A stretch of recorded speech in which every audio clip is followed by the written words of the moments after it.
যে সমস্ত বিষয়ে আওয়ামী ফ্যাসিবাদী গোষ্ঠী বিভিন্ন ফেসবুক সহ সোশ্যাল মিডিয়াতে দাবি করছে যে এই সমস্ত হত্যাকাণ্ডের বিচার করা হবে কিনা এবং তারা বিভিন্ন দাবি করছে, আমি সেই বিষয়েও আরেকটি অনুষ্ঠানে বলেছিলাম তাহলে মুক্তিযোদ্ধাদেরও বিচার করা হবে রাজাকার হত্যার বিরুদ্ধে 1971 সনে, যদি এখন কেউ মামলা নিয়ে আসে। ধন্যবাদ মাননীয় স্পিকার। আমি ইচ্ছা করলে মাননীয় সদস্যকে একটা আলাদা নোটিশ দেওয়ার জন্য আহ্বান করতে পারতাম, কিন্তু এটা একটা বিশাল রাজনৈতিক প্রশ্ন।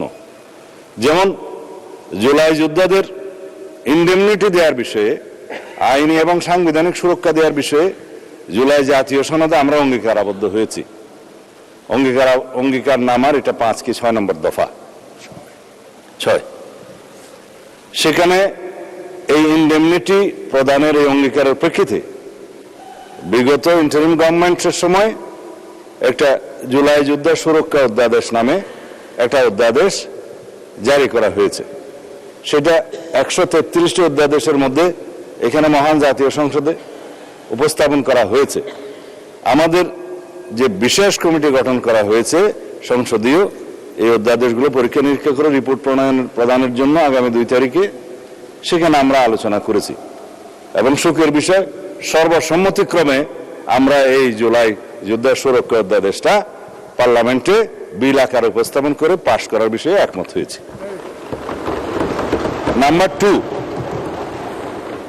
যে সমস্ত বিষয়ে আওয়ামী ফ্যাসিবাদী গোষ্ঠী বিভিন্ন ফেসবুক সহ সোশ্যাল মিডিয়াতে দাবি করছে যে এই সমস্ত হত্যাকাণ্ডের বিচার করা হবে কিনা এবং তারা বিভিন্ন দাবি করছে, আমি সেই বিষয়েও আরেকটি অনুষ্ঠানে বলেছিলাম তাহলে মুক্তিযোদ্ধাদেরও বিচার করা হবে রাজাকার হত্যার বিরুদ্ধে 1971 সনে, যদি এখন কেউ মামলা নিয়ে আসে। গণ অভ্যুত্থানের সময় রাজপথে অভ্যুত্থানকারী আন্দোলনকারীদের বিরুদ্ধে যারা হানাদার বাহিনীর মতো ঝাঁপিয়ে পড়ে হত্যাযজ্ঞ চালিয়েছে, ম্যাসাকার করেছে, গণহত্যা করেছে, তারা জনতার প্রতিরোধের মুখে কেউ কেউ হয়তো প্রাণ হারিয়েছে, কেউ কেউ আহত হয়েছে, কিন্তু সেটা যুদ্ধের ময়দানে ফয়সালা হয়ে গেছে এবং সেখানে জুলাই যোদ্ধাদেরকে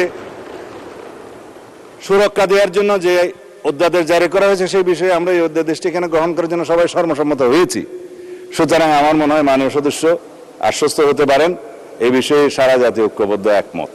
আর অন্যান্য বিষয়গুলো আপনারা যে স্পেসিফিক উল্লেখ করেছেন, পুলিশের বিভিন্ন হত্যাকাণ্ড সম্পর্কে স্পেসিফিক মামলা দায়ের করা হয়েছে, কিছু মামলা আইসিটি কোর্টে হয়েছে, কিছু মামলা সাধারণ আইনে প্যানাল কোডের আন্ডারে বিভিন্ন মামলা আদালতে আছে, সেগুলো ইনভেস্টিগেশন হচ্ছে, কিছু কিছু বিষয়ে চার্জশিট হয়েছে এবং ফ্যাসিস্ট শেখ হাসিনার বিরুদ্ধে 2-1টা মামলা এবং তার সহযোগী স্বরাষ্ট্রমন্ত্রী সহ কয়েকজনের বিরুদ্ধে 2-1টা মামলার রায়ও ঘোষিত হয়েছে এবং সেই রায়গুলো সারা জাতি টেলিভিশনের মাধ্যমে একদম লাইভ টেলিকাস্ট করা হয়েছে, আপনারা দেখেছেন।